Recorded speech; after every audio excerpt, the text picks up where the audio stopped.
Je veux qu'on se souvienne de moi comme d'une diva du début à la fin qui n'a jamais compromis ce qu'elle pensait du racisme et de la manière dont le monde devrait être, déclara un jour Nina Simone, réfléchissant à sa vie avant sa mort en 2003. Partie de débuts modestes, elle devint une pianiste prodige et une chanteuse emblématique. Mais au-delà de son génie musical, Nina devint une figure puissante du mouvement des droits civiques, et sa position intransigeante sur les questions sociales allait définir toute sa carrière et son héritage. Dans cette vidéo, nous explorons l'histoire tragique mais inspirante de Nina Simone, de ses rêves d'enfance de devenir pianiste classique à sa transformation en l'une des artistes les plus influentes du XXe siècle. Ses luttes personnelles, ses peines de cœur et son engagement indéfectible envers son art et son militantisme ont fait d'elle une véritable légende. Rejoignez-nous pour découvrir la vie d'une femme dont l'histoire est aussi profonde que la musique qu'elle a laissée derrière elle. Une enfant prodige face à l'injustice raciale. Avant de devenir la grande prêtresse de la soul, Nina Simone était Eunice Kathleen Waymon, une petite fille noire surdouée de Tryon, en Caroline du Nord.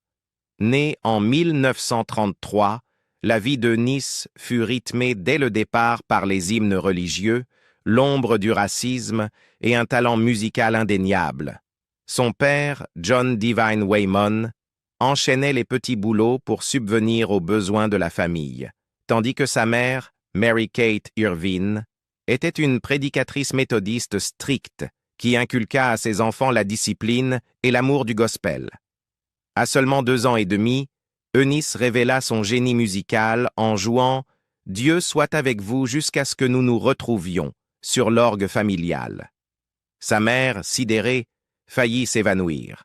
Dès lors, le talent de Nice s'épanouit, et à 3 ans, elle jouait déjà du piano avec intention et détermination.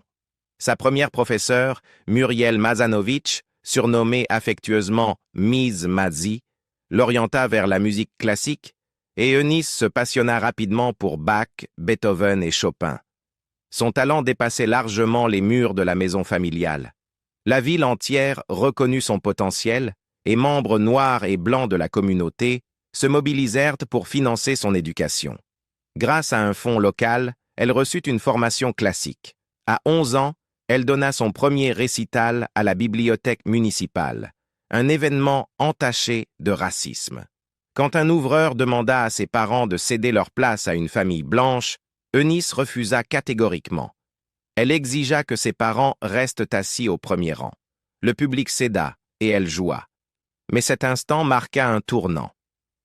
Eunice ressentit une conscience aiguë de son identité noire et de l'injustice raciale, un sentiment qui nourrirait son activisme plus tard. En grandissant, la pression de réussir s'intensifia. La vie d'Eunice suivait un parcours tracé. Leçons privées, école prestigieuse, un avenir dicté par d'autres. Elle fut major de sa promotion au lycée Allen à Asheville, puis étudia à la Juilliard School de New York. Son objectif ultime, intégrer le Curtis Institute of Music à Philadelphie. Elle donna tout pour réussir l'audition, mais fut rejetée. Sur 72 candidats, seuls 3 furent admis, et pour Eunice, c'était un coup dévastateur. Elle était convaincue que son échec était dû à sa couleur de peau. « Je voulais être la première pianiste classique noire d'Amérique », déclara-t-elle plus tard. « Quand Curtis m'a rejetée, ils ne m'ont pas juste refusé une opportunité, ils m'ont volé mon identité. » Malgré cette épreuve, Eunice continua à se former en privé et survécut en travaillant comme assistante de photographe, professeure de piano et accompagnatrice. Malgré les épreuves, elle trouvait un réconfort discret chez son père. Son admiration silencieuse pour le talent de sa fille était une source constante de force. La chanson préférée de papa, c'était « The Darktown Strutter's Ball », se souvenait-elle. Il s'asseyait près de la fenêtre ou sur le porche, et s'il voyait maman arriver, il sifflait. Le signal pour que je change de morceau pour un plus pieux. Son amour pour la musique ne fléchit jamais. Plus tard, elle adopta le nom de Nina Simone, Embrassant une nouvelle identité de femme résolue à faire entendre sa voix au-delà de la musique, elle allait devenir un symbole de résistance et de résilience. La première pianiste classique noire d'Amérique, son rêve était de devenir la première pianiste noire de concert en musique classique en Amérique. Mais ce rêve fut brisé, remodelé à maintes reprises par le racisme, la pauvreté, le chagrin et la révolte politique, jusqu'à renaître sous une forme bien plus puissante, une force révolutionnaire. Au début des années 1950, Simone jouait dans un bar d'Atlantic City, le Midtown Bar and Grill, pour financer ses cours particuliers. Elle n'avait jamais eu l'intention de chanter, mais le propriétaire du club insista. Si elle voulait garder son poste, elle devait faire les deux. « Ça a fait passer mon salaire à 90$ par semaine », se souvint-elle. La voix qui allait plus tard résonner dans les manifestations et les chagrins d'amour fut découverte non pas sur une scène prestigieuse, mais dans un bar enfumé, sous la pression et par nécessité. Pour épargner à sa mère, fervente méthodiste, la honte de la musique du diable qu'elle jouait, elle prit un pseudonyme. Nina était un surnom donné par un ancien amant, et Simone venait de l'actrice française Simone Signoret, dont elle admirait l'élégance mystérieuse.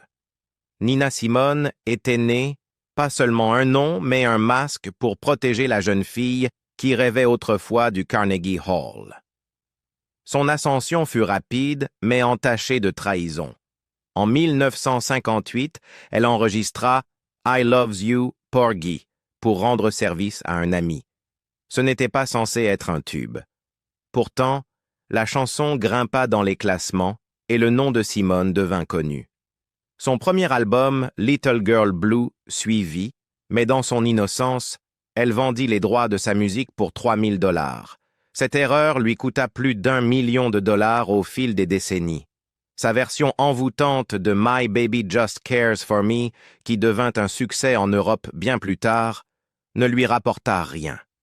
Comme elle le dit un jour avec amertume, « J'ai fait la musique, ils ont fait l'argent. » En 1964, la musique de Simone prit un nouveau ton, une voix forgée dans la douleur et le feu politique. Le mouvement des droits civiques grondait à travers l'Amérique, et Simone, d'abord réticente à être un symbole, répondit à l'appel avec Mississippi Goddam. C'était sa réponse directe à l'assassinat de Medgar Evers et à l'attentat à la bombe contre une église de Birmingham qui tua 4 fillettes noires. La chanson brûlait d'indignation. « Elle m'est venue dans un élan de fureur, de haine et de détermination », déclara-t-elle plus tard. « C'était comme jeter 10 balles en retour. » Les stations de radio du Sud brisèrent les exemplaires promotionnels et les renvoyèrent en morceaux. Simone ne fléchit pas. Elle s'enfonça davantage dans la lutte. « Moi et mon peuple, notre tour approche », chantait-elle, sa voix tremblant non de peur, mais de rage. Simone devint le son de la révolution. Elle marcha à Selma. Elle chanta pour Malcolm X.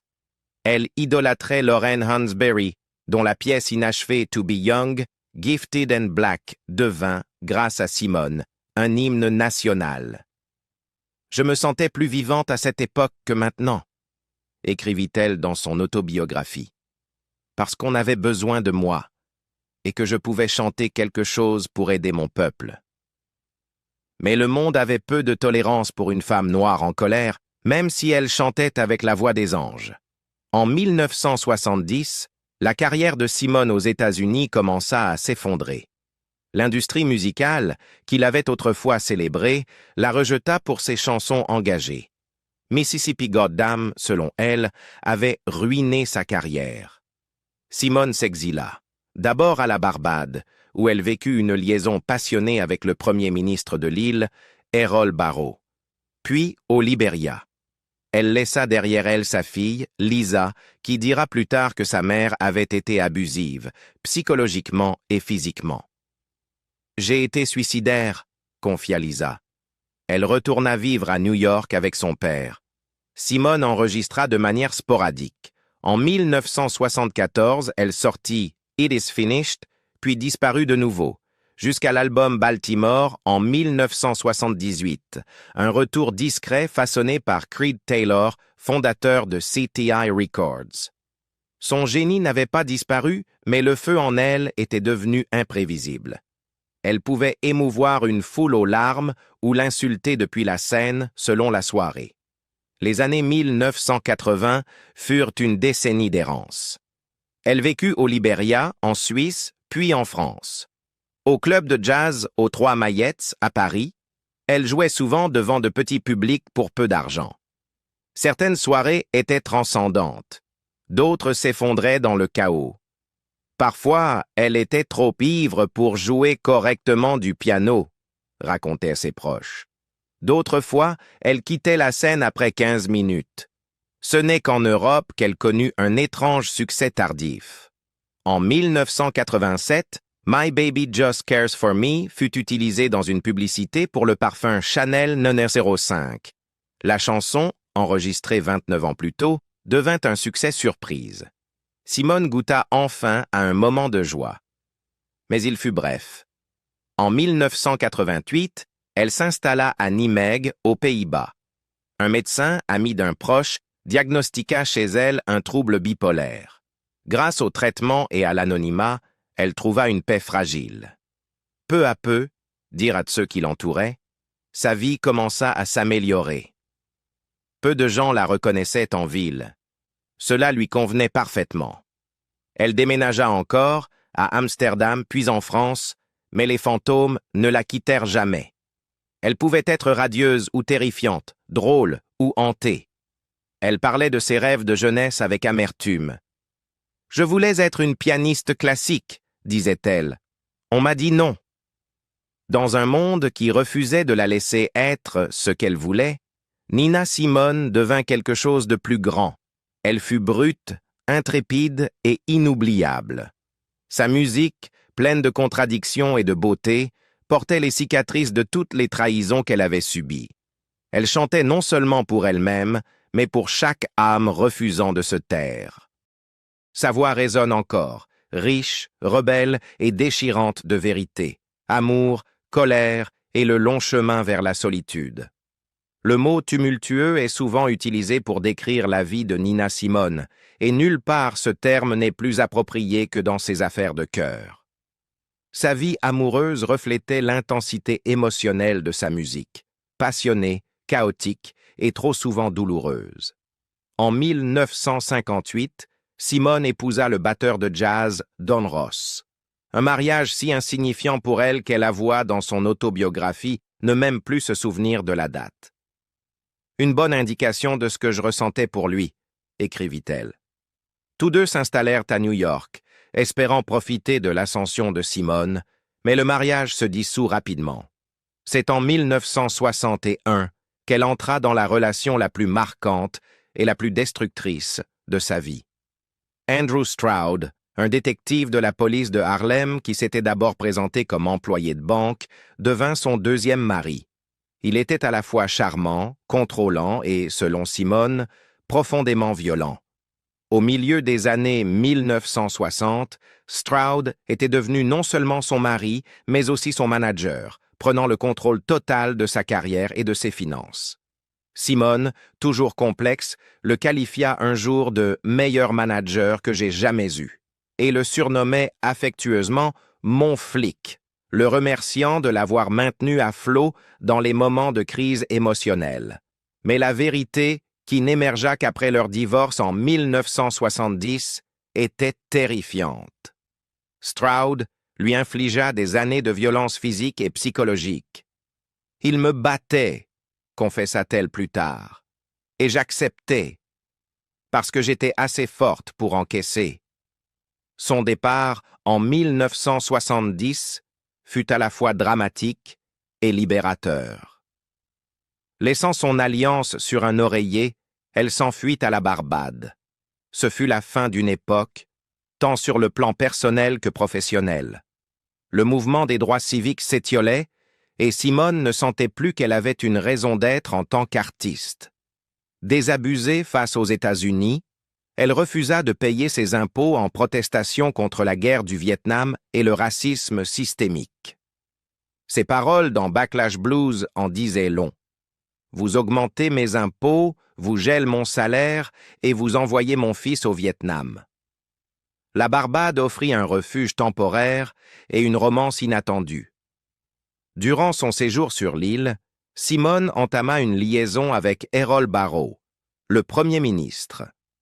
Barrow était une figure majeure de la politique caribéenne, militant des droits civiques qui mena la Barbade à l'indépendance et réforma l'éducation et la santé. Leur relation était à la fois passionnée et idéologiquement engagée. Sa fille Lisa se souvenait de lui avec tendresse comme du compagnon préféré de sa mère. Mais le tumulte intérieur de Simone ne la quitta jamais. Après un temps à la Barbade, elle s'installa au Libéria, où Lisa la rejoignit. Les retrouvailles furent tout sauf paisibles. Dans une interview des années plus tard, Lisa déclara « Elle est passée de mon réconfort à mon cauchemar.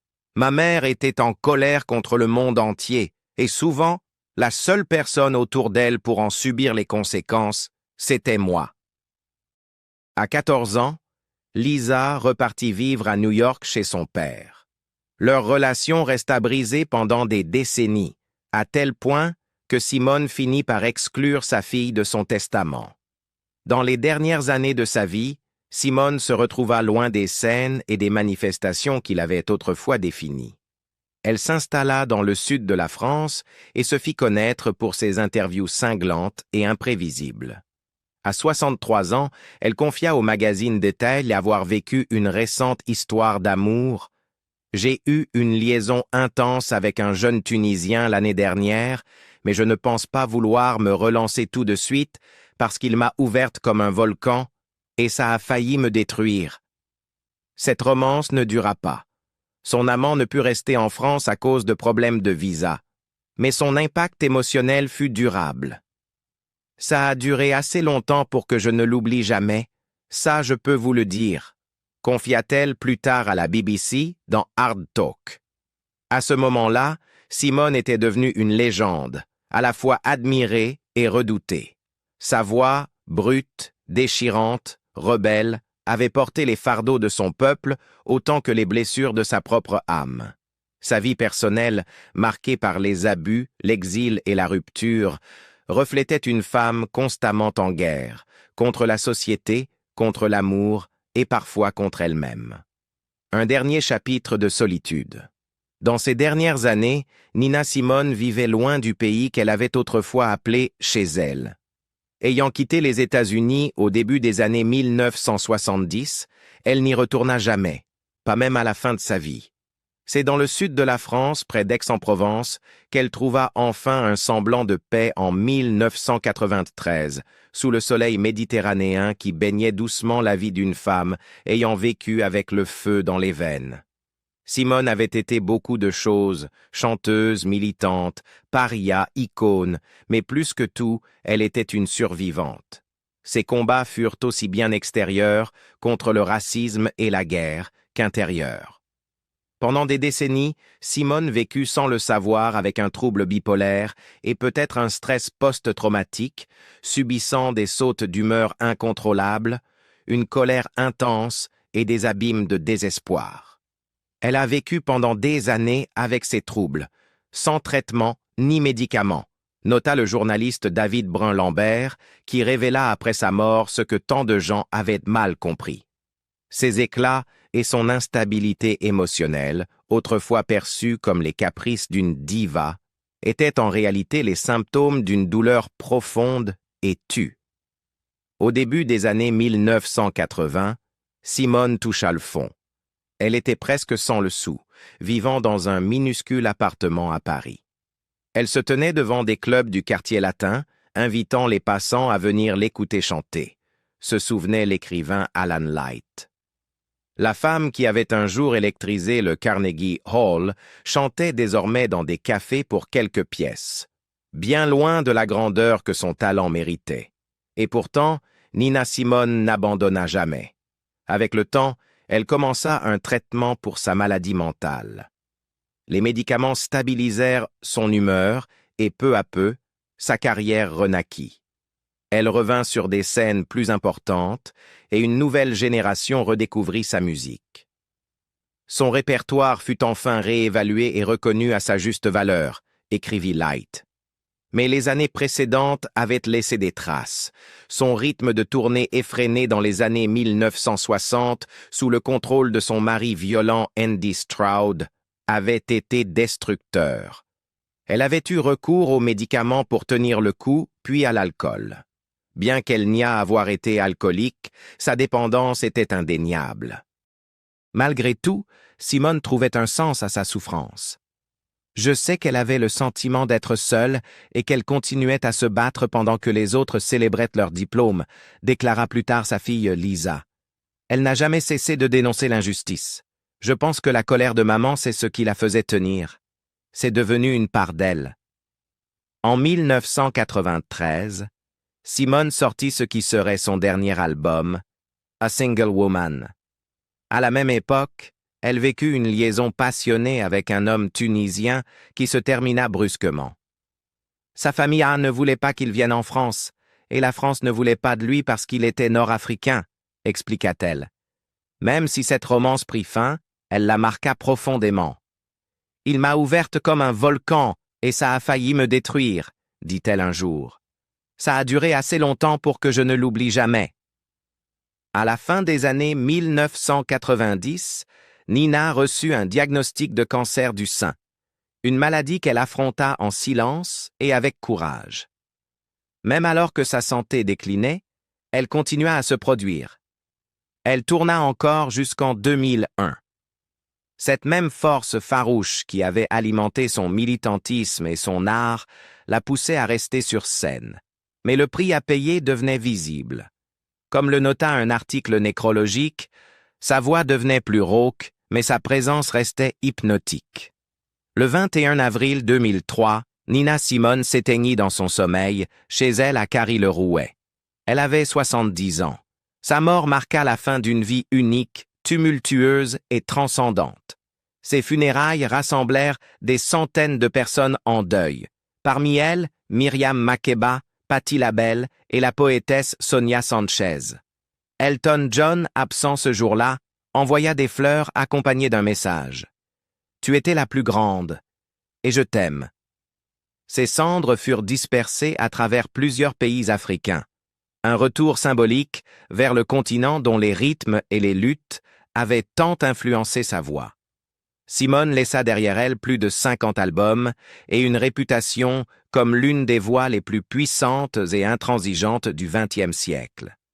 Même si le monde a perdu sa présence physique, sa voix, brute, grondante, rebelle, continue de résonner.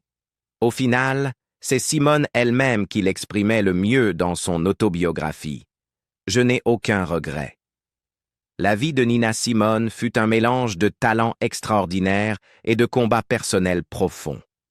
De sa lutte pour les droits civiques à ses batailles intérieures, son histoire est aussi complexe que sa musique. Dans ces dernières années, pourtant, elle trouva une paix discrète, loin de la scène qu'elle avait autrefois dominée. Son parcours nous rappelle le prix de la célébrité et la force qu'il faut pour surmonter l'adversité. Et vous? Quel moment pensez-vous avoir le plus défini la vie de Nina Simone? Partagez vos réflexions en commentaire. N'oubliez pas de liker, de vous abonner et d'activer la cloche pour ne rien manquer sur ces légendes qui ont changé l'histoire.